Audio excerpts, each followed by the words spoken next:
मान्य पोलीस अधीक्षक कार्यालय लातूर या आपल्या कार्यालयाच्या माध्यमातून सायबर पोलीस ठाणे लातूर याचा आज उद्घाटन सोहळा नूतन इमारतीचा आज या ठिकाणी पार पडतोय। या नूतन इमारतीच्या उद्घाटन सोहळ्यासाठी ज्यांनी आत्ताच आपल्याला मार्गदर्शन केलं आणि सर्व पोलीस यंत्रणेला एक शाबासकी म्हणा किंवा एक आपलं खरं जे समाजामध्ये स्थान आहे ते ज्यांनी आपल्या भाषणांचा उल्लेख केला ते मान्य आपले आमदार आणि आपले माजी मंत्री मान्य अमितजी देशमुख साहेब, त्याचबरोबर दुसरे माझे सहकारी माजी मंत्री उदगीरचे आमदार मान्य संजयजी बनसोडे साहेब, त्याचबरोबर खासदार श्री शिवाजी काळगे साहेब, जे विधान परिषदेचे आमदार आणि ज्यांनी अतिशय स्पष्टपणे बरेच विचार त्यांनी व्यक्त केले। मान्य आमदार विक्रमजी काळे साहेब, सीओ ZP लातूर श्री राहुल कुमार मीना, महानगरपालिकेच्या आयुक्त श्रीमती मानसी मीना, SP आपले लातूरचे मान्य अमोल तांबे, अतिरिक्त SP मान्य श्री मंगेश चव्हाण, PWDचे SC मान्य बाळासाहेब थोरात, त्याचबरोबर मान्य ज्ञानेश्वर बिरादार सभापती ZP लातूर, मान्य व्यंकटराव बेदरे, मान्य समीर साळवे DYSP, त्याचबरोबर मान्य अंकुश नाडे आणि उपस्थित सर्वच पोलीस खात्यातील जिल्ह्यातील सर्व अधिकारी, सर्व कर्मचारी, त्याचबरोबर ज्यांची आज नवीन नियुक्ती झाली, ज्यांना आज नियुक्तीपत्र सुद्धा मधल्या लातूरमध्ये झालेल्या पोलीस भरतीतनं दिले गेले, ते सर्व नवीन पोलीस दलातील सर्व भरती झालेले प्रशिक्षणार्थी आणि उपस्थित सर्व बंधू भगिनींनो, पत्रकार बंधूंनो आणि माझ्या सर्व तरुण मित्रांनो, आज लातूर सायबर पोलीस ठाण्याचं उद्घाटन सोहळा नवीन इमारतीचा झालाय आणि अतिशय अद्ययावत असं आपलं सायबर सेल ज्याला आपण म्हणतो, हा लातूरमध्ये आज इथं उभा राहिलेला आहे। आपल्याला सगळ्यांना माहिती आहे आणि सगळ्यांनीच केले किंवा आज आपण बघतो की आरोपी, दरोडेखोर, चोर वगैरे हे जे पूर्वी व्यक्ती समोर दिसायचा किंवा एखाद्या घरातली घरफोडी करताना माणूस दिसायचा किंवा अगदी त्याच्या आधी पण दरोडे टाकणारी टोळ्या असायच्या ज्या खऱ्या अर्थानं येऊन दरोडे टाकायचे आणि मग त्याचा तपास त्या व्यक्तींच्या फिंगरप्रिंट्सवर, त्यांच्या असणाऱ्या जे काही कपडे त्यांनी काही घातले असतील वगैरे जे काही आहे त्याच्यावर तो तपास व्हायचा। आता मोबाईलच्या तंत्रज्ञानाच्या, सॉफ्टवेअरच्या, इंटरनेटच्या युगामध्ये आता हे असे आरोपी जे होते हे संपुष्टात आलेले आहेत, ही वस्तुस्थिती आहे। आता आरोपी म्हणा, चोर म्हणा, दरोडेखोर म्हणा, हा आता स्क्रीनच्या मागं लपलेला ही वस्तुस्थिती आहे। हे मोबाईलच्या, लॅपटॉपच्या किंवा घरातल्या PCच्या स्क्रीनच्या मागणं आणि आपल्या मोबाईलवर येणाऱ्या मेसेजच्या मागं कोण आहे किंवा आपल्याला येणाऱ्या ईमेलच्या लिंकच्या मागं कोण आहे आणि ते कशासाठी आपल्याला ईमेल करतात हे आपण त्याचा विचार पण आपण करू शकत नाही, एवढी टेक्नॉलॉजी ही पुढे गेलेली आहे। आणि ज्याचा सगळ्यांनीच उल्लेख केला की ह्या घटना घडून गेल्यानंतर आपल्याला कळतं की आपल्याला फसवलं गेलंय आणि आपण सायबर क्राईम, सायबर फ्रॉडमध्ये आपण अडकलोय आणि तोपर्यंत आपल्या हातामध्ये आपला मोबाईल सोडलं तर दुसरा काहीच पुरावा नसतो, ही वस्तुस्थिती। आणि मग त्याच्यानंतर आपल्याला आता जायचं कुठं, करायचं काय, हे सगळ्यात महत्त्वाचा प्रश्न आपल्या पुढे पडलेला असतो. आणि ज्याचा सगळ्यांनीच इथं सांगितलं की आपण बघा, सायबर क्राईम जे आहे हे साध्या रकमांचे होत नाहीत. म्हणजे 5-10 हजार रुपये चोरलेत किंवा 15-20 हजार रुपये चोरलेत असं नाही. लाखो, काही ठिकाणी तर कोटींमध्ये रकमा ह्या खात्यामधनं काढून घेतल्या गेलेल्या आहेत, ही वस्तुस्थिती आहे.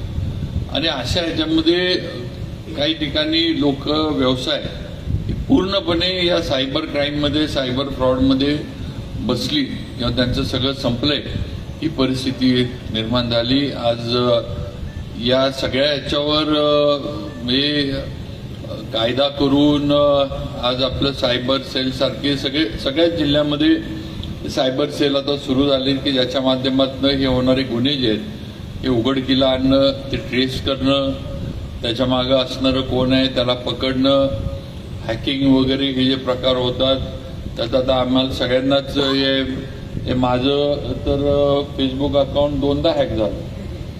आणि ते नंतर आधी हॅक झाल्यानंतर बरेच दिवस काय नाही, नंतर त्याच्यावर हे पॉनच्या हे ते टाकायला त्यांनी सुरू केलं.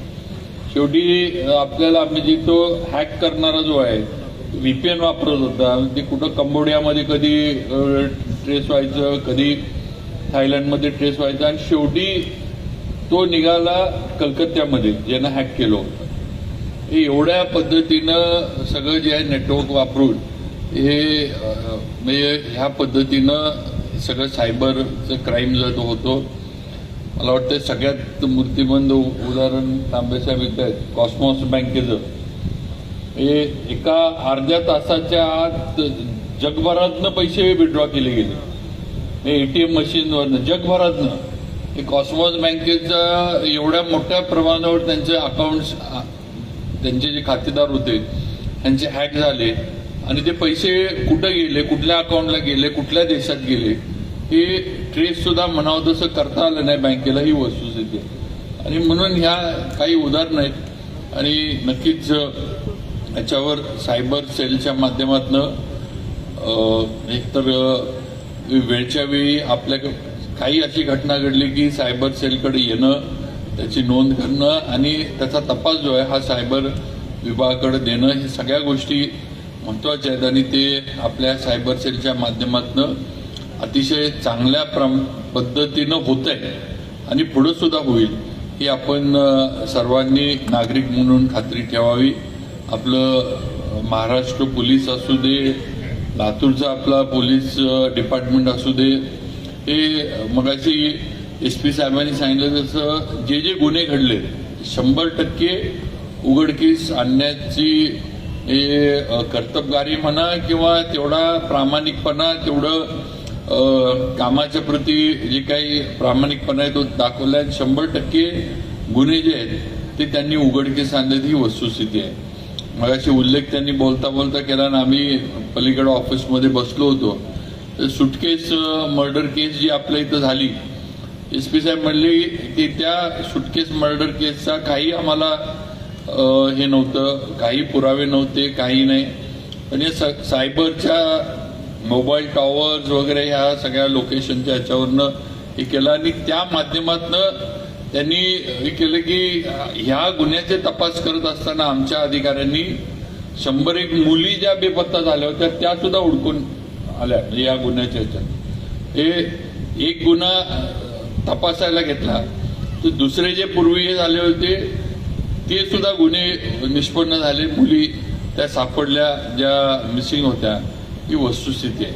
आणि म्हणून आज अद्ययावत असा आपला सायबर सेल इथं सुरू झालाय. सर्व इथं अधिकारी आहेत, आपल्या मॅडम त्यांच्याकडं प्रमुख म्हणून जबाबदारी आहे, ट्रेन स्टाफ आहे त्याचं, आणि 24 तास हा सायबर सेल सुरू असणार आहे. त्यामुळं कधी सायबर फ्रॉड होऊ दे, काही होऊ दे, आपल्याला किंवा अन्य काही हे असू दे ज्या सायबरच्या माध्यमातून आपल्याला गरजेचं आहे त्याला पूर्ण सपोर्ट हा लातूर पोलिसांचा आपल्याला 100% आहे आणि राहील, ही आपण सर्वांनी खात्री ठेवावी. महाराष्ट्राचे आपले लाडके मुख्यमंत्री देवेंद्रजींचं पोलिसांच्या बाबतीमध्ये नेहमी सकारात्मक आणि नेहमी पोलिसांना पाठबळ देण्याची भूमिका मुख्यमंत्री आणि गृहमंत्री म्हणून राहिलेली ही वस्तुस्थिती आहे. कुठल्या पण विषयावर कुठल्या पण याच्यावर कधीही त्यांनी पोलिसांची साथ किंवा पोलिसांना कुठेतरी एखादा विषय आला किंवा अगदी विधानसभेतला पण उल्लेख अमितजींनी केला, पण कधी त्यांनी पोलिसांची बाजू त्यांनी सोडली नाही. उलट पोलिसांची बाजू पूर्ण ताकदीनं पूर्ण क्षमतेनं लढवण्याचं काम हे मुख्यमंत्री आणि गृहमंत्री देवेंद्रजींनी केलं ही वस्तुस्थिती आहे. आणि म्हणून आज आपल्या मागं एवढं म्हणजे मोठं मुख्यमंत्र्यांसारखं नेतृत्व पोलिसांच्या मागे आहे.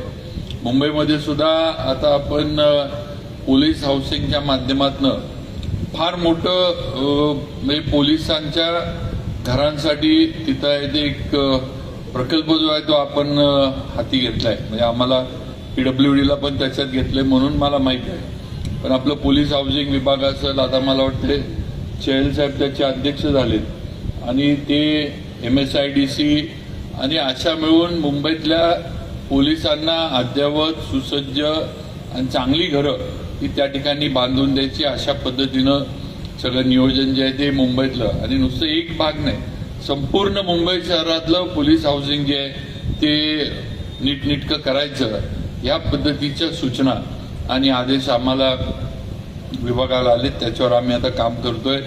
अगदी या सगळ्याचं डिझायनिंग म्हणजे CM साहेबांनी एवढं हे दिलंय, या सगळ्याचं डिझायनिंग घरांचं वगैरे त्याचा उल्लेख करायचा आपण केला की घरं चांगली मिळाली पाहिजेत. तिथं राहायला आल्यानंतर त्या ठिकाणी म्हणजे चांगलं तिथं आपला पोलीस अधिकारी असेल, त्याची मंडळी असतील, मुलं असतील, या सगळ्यांना नीटनेटकं राहता आलं पाहिजे. आज या पोलीस हाऊसिंगच्या याला हे जगविख्यात जे हाफिज कॉन्ट्रॅक्टर आहेत त्यांना आर्किटेक्चर म्हणून पोलीस हाऊसिंगच्या माध्यमातून शासनाने नेमले. आज एवढा मोठा आर्किटेक्ट ज्याचं जगामध्ये नाव आहे त्यांच्या माध्यमातून आता आपलं पोलीस हाऊसिंगचं काम जे आहे ते मुंबईतलं सुरू आहे हे आपण लक्षात घ्या. आणि म्हणून नक्कीच आपल्याला या ठिकाणी सुद्धा घरांच्या बाबतीत विक्रमजींनी केलं. फक्त विक्रमजी म्हटले कुणाकुणाला क्वार्टर पाहिजे.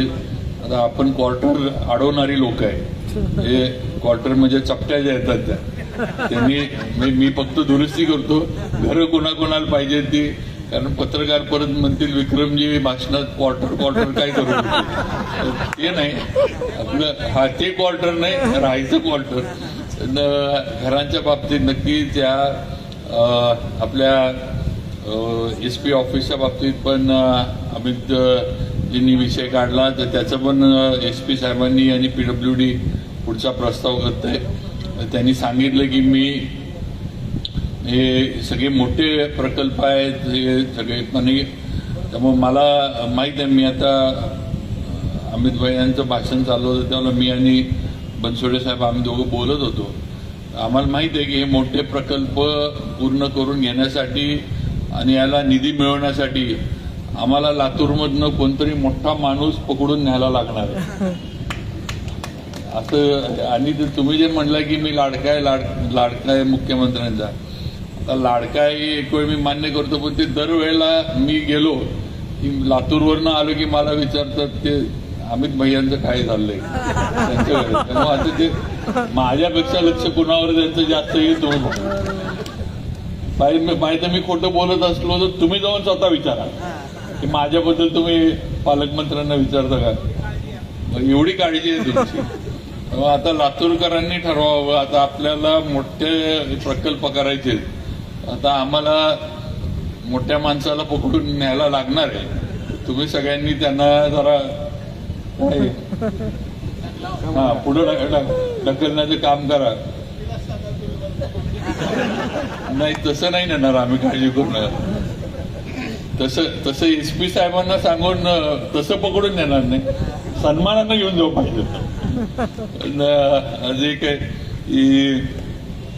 आज SP साहेबांच्या माध्यमातून संपूर्ण पोलीस विभागाच्या माध्यमातून नेहमी आपण त्याचा उल्लेख अमित यांनी केला की पोलिसांचं खरं काम आणि याचं कोणच दखल घेत नाही. पोलीस म्हटलं की सारखं त्यांच्याकडं हे एक थोडं वेगळ्या नजरेनं बघण्याचं, किंवा पोलीस म्हणजे काय फार काय नाही, ड्युटी आपली आहे तेवढंच करतात. पण आज जे काही तासनतास आपल्याला उभा राहायला लागतं, तासनतास आपल्याला जे काही कष्ट घ्यायला लागतात, अगदी बंदोबस्त असू दे, काही असू दे, छोटे मोठे कुठलंही प्रकरण झालं तरी पोलिसांना तिथं तत्परतेनं हजर व्हायलाच लागतं, ही वस्तुस्थिती आहे.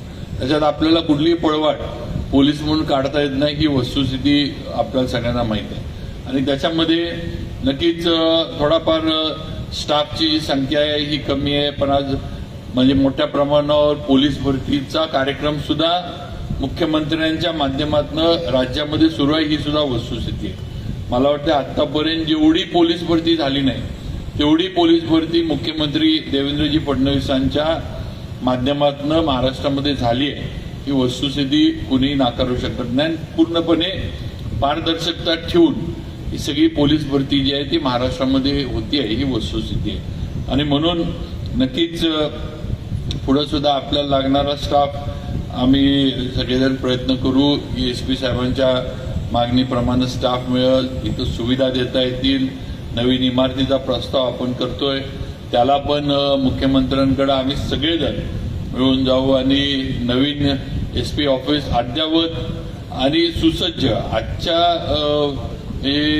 आज जी गरज आहे अशा पद्धतीचं SP ऑफिस. आता मला वाटतं या इमारतीला किती वर्ष झाली, 1990ची इमारत आहे ही. त्यामुळं नक्कीच आज या इमारतीचं त्यावेळची रचना, त्याचं त्यावेळचं आर्किटेक्चर, त्यावेळेला आपल्या असणाऱ्या गरजा ह्याप्रमाणे इमारत झाली होती. आज आता गरजा बदलल्यात, लोकांच्या अपेक्षा बदलल्यात, सगळं वेगवेगळं आज सायबर क्राईम वगैरे अशा गोष्टी यायला लागल्यात. फॉरेन्सिकवर आता फार बारकाईनं काम करायला लागतं, अशा अनेक विषय आहेत. त्यामुळे नक्कीच एक सुसज्ज अशी SP ऑफिस, ज्याचा उल्लेख अमितजींनी केला की कैलासवासी विलासराव देशमुख साहेबांची पण ती अपेक्षा होती की SP ऑफिस दिमागदार असावं, रस्त्यावरनं किंवा कुठनंही ते उठून दिसलं पाहिजे. नक्कीच आम्ही सर्वजण त्या पद्धतीनं त्यांची ती अपेक्षा आणि लातूरकरांचं ते स्वप्न पूर्ण करण्याचा आम्ही पूर्ण प्रयत्न करू. आणि आम्हाला खात्री आहे की लातूरसाठी मुख्यमंत्री नक्कीच होकार 100% देतील, ह्याची आम्ही सगळेजण आपल्याला खात्री देऊ इच्छितो.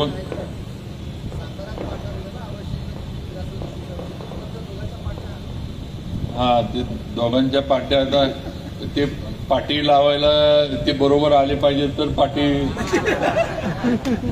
त्यांचं मगाशी मला म्हणले पाट्या महाराजांच्या आणि विलासरावांच्या पाट्या लागल्या, कारण ते म्हणले ते दोघं एका पक्षात होते. ते म्हणले आता तुमच्या दोघांच्या लावायच्या तर त्यांना आलं पाहिजे असं, म्हणजे मी नाही बनसोडे साहेब म्हटले. आता परत म्हणणार पालकमंत्री येऊन काय उद्योग काय वेगळे चालू आहेत का. त्यामुळे मला संजयजींनी सांगितलं की हे तुम्ही जरा म्हटले बोला, हे कराच म्हटले तुम्ही. त्यामुळं आता ते पाट्यांचं आता बघायला पाहिजे कशा लावायच्या. आता आपण पाहिजे बसू एकदा पाट्या. नाही, मध्ये मी दिलीपरावांचा वाढदिवस होता, मी फोन केला होता, बाहेर होते. मला म्हटले राजे मी सगळ्यांनाच एक दिवशी जेवायला बोलवणार, म्हणजे ते इलेक्शन वगैरे झालं म्हटलं आता काय. म्हणले सगळ्यांनाच मी एक दिवशी सगळ्यांनाच बोलवतो जेवायला. हे म्हटलं मला साहेब तसं काहीच अडचण नाही, आपण कधी बोलवा मी येतो. आणि जावई आमच्याच आहे जिल्ह्यातले, त्यामुळे जावयांना घेऊन मी कधी येऊ शकतो. जावई आमच्या इथले आमचे मित्र आहेत जावई, त्यामुळे काय जावयांच्यामुळं कधी जाता येतं. पण आज एक आहे की ज्याचा उल्लेख त्यांनी केला की राजकारण आणि इलेक्शन पुरतं जे काही टीका टिप्पणी एकामेकाच्या विरोधात भूमिका घेणं, पण इलेक्शन झाल्यानंतर आपल्या शहराचा जिल्ह्याचा विकास व्हावा, इथल्या ज्या लोकांच्या आपल्याकडनं अपेक्षा आहेत एक लोकप्रतिनिधी म्हणून त्या पूर्णत्वाला जाव्यात, हीच आमची सगळ्यांची भावना आहे आणि त्या पद्धतीनंच आम्ही काम करतोय. नुकतंच आपण सिव्हिल हॉस्पिटलचं पण भूमिपूजन केलं, त्या ह्याच्यात पण मी आवर्जून उल्लेख केला जो आता अमितजींनी केला महाराजांच्या बद्दल, विलासरावांच्या बद्दल. आणि एक फार अनेक वर्षाचे ऋणानुबंध त्यांचे होते. अनेक राजकारण किंवा दोघांनी पण आपली आमदारकी एकत्र सुरू केली आणि शेवटपर्यंत मैत्री ही दोघांनी कायम ठेवली.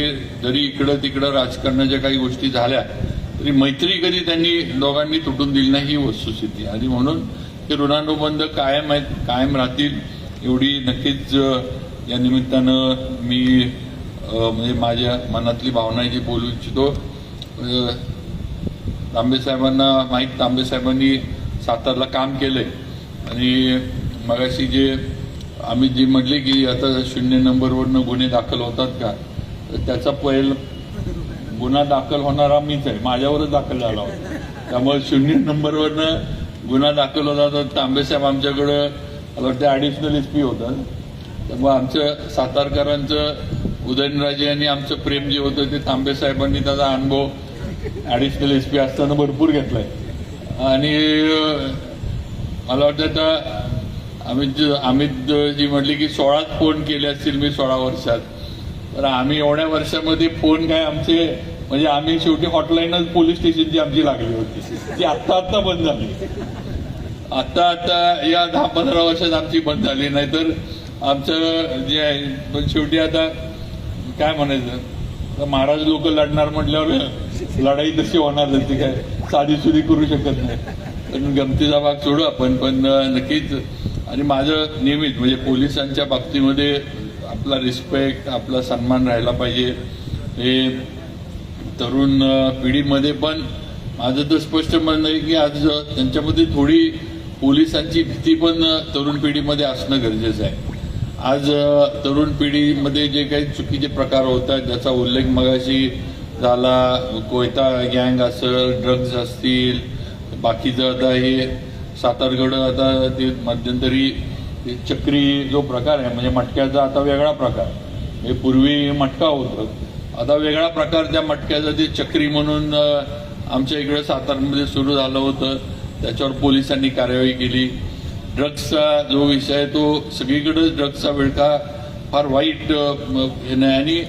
आणि मी साताऱ्यामध्ये पण जे बघतो की आता ड्रग्सच्या याच्यामध्ये आपण बघा श्रीमंत घरातली मुलं फार अडकत नाही. ज्या मुलांचे आई वडील बँकांमध्ये नोकऱ्या करतात, दुर्दैवाने या ड्रग्सच्या याच्यामध्ये अशी मुलं अडकायला लागली.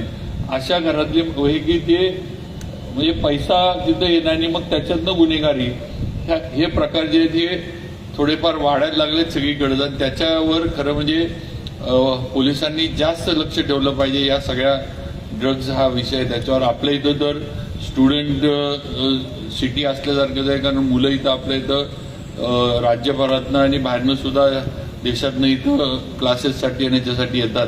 त्यामुळे नक्की ह्याच्यावर आपला चेक आहे आणि तो अजून बारकाईने चेक जो आहे तो या ह्याच्यावर ठेवला पाहिजे अशी मला सूचना या निमित्तानं करावीशी वाटते. आणि नक्कीच आपलं काम जे आहे शब्दामध्ये जेवढे करू तेवढं पोलिसांचं काम म्हणजे तेवढे शब्द कमी आहेत असं मला तरी वाटतं.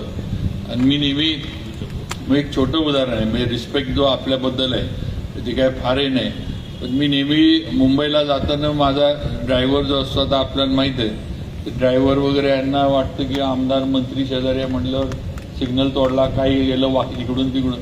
मी नेहमी त्याला सांगतो की पोलिसांना जर ट्रॅफिकच्या अडवलं मी त्याच्याशी बोलणार नाही, मी त्याला माझं नाव सांगणार नाही आणि माझं ID कार्ड मी देणार नाही, तू बाहेर उतरायचं तुझं तो बघायचं. अरे ते दिवसभर त्या उन्हामध्ये त्या ट्रॅफिकच्या पोलिसांना उभा राहायचं, तिथं ड्युटी करायची, सगळ्या गाड्यांचा धुरळा खायचा, धूर खायचा आणि परत आपण सिग्नल तोडायचा, आपण नो एंट्रीतनं शिरायचं आणि परत त्याला आपण रुबाबात सांगायचं मंत्र्याची गाडी आहे की त्या आधी एवढा बिचारा वैतागलेला असतो दिवसभराच्या ह्याच्यातनं आणि त्याला आपण रुबाब म्हटलं. माझं नेहमी मी व्हायचं म्हटलं दंडवत, मी म्हटलं नाव बिव सांगून मी काही त्यांना बोलणार नाही, म्हटलं एक शब्द मी बोलणार नाही. तू चुकला ही तुझी जबाबदारी, मी सांगतोय का चुकला की तुझं तू बघायचं, मी बघणार नाही आणि ID कार्ड तर मी माझं पोलिसांना दाखवायला अजिबात देणार नाही. अरे त्यामुळं हा रिस्पेक्ट जो आहे हा ठेवला पाहिजे. शेवटी ड्युटी आपण करतोय, शेवटी त्या म्हणजे ज्याला आपण वर्दी म्हणतो त्याला असणारा जो रिस्पेक्ट आहे तो ज्या त्या वेळेला किंवा त्यांचा जो आहे तो त्या ठिकाणी ठेवला पाहिजे. असे आज ट्रॅफिक जेव्हा आपण बघतो की कॉलेजला जाणारी मुलं, आता आपल्याला पण फोन येत असतील, एक तर लायसन्स नाही, गाडीची कागद नाहीत, पोलिसांना अडवलं की मोबाईल लावायचा आणि द्यायचा. दर आता काही ठिकाणी तर पोरं एवढं पुढचं बोलतात त्या पोलिसांना की आता इथं आपण बोलू पण शकत नाही. आणि अशा पद्धतीनं थोडं नक्कीच ती भीती ही असणं गरजेचं आहे पोलिसांच्या बाबतीमध्ये, असं माझं तरी स्पष्ट मत आहे. त्याशिवाय कायदा जो आहे त्याचं नीटनेटकं पालन हे होऊ शकत नाही. आणि त्या पद्धतीनं SP साहेबांचं काम, तांबे साहेबांचं काम चांगलं चाललंय. आपण सगळेजण आहात, आम्ही मदतीला तर आहोतच. तर जे काय आम्हाला DPDCतनं या सायबर सेलच्या याच्यासाठी देता आलं ती मदत आम्ही दिली आहे आणि पुढे सुद्धा करू, एवढं आपल्याला या निमित्तानं सर्वांना मी आणि माझ्या पोलीस बांधवांना सांगू इच्छितो. त्यामुळं जे काही पालकमंत्री म्हणून माझ्याकडनं हे आपल्या सर्व याच्यासाठी सहकार्य लागेल ते नक्की मी आणि माझे सर्व सहकारी आमदार, खासदार आम्ही सगळेजण करू, एवढं आपल्याला सांगतो आणि माझे 2 शब्द इथं संपवतो. जय हिंद, जय महाराष्ट्र.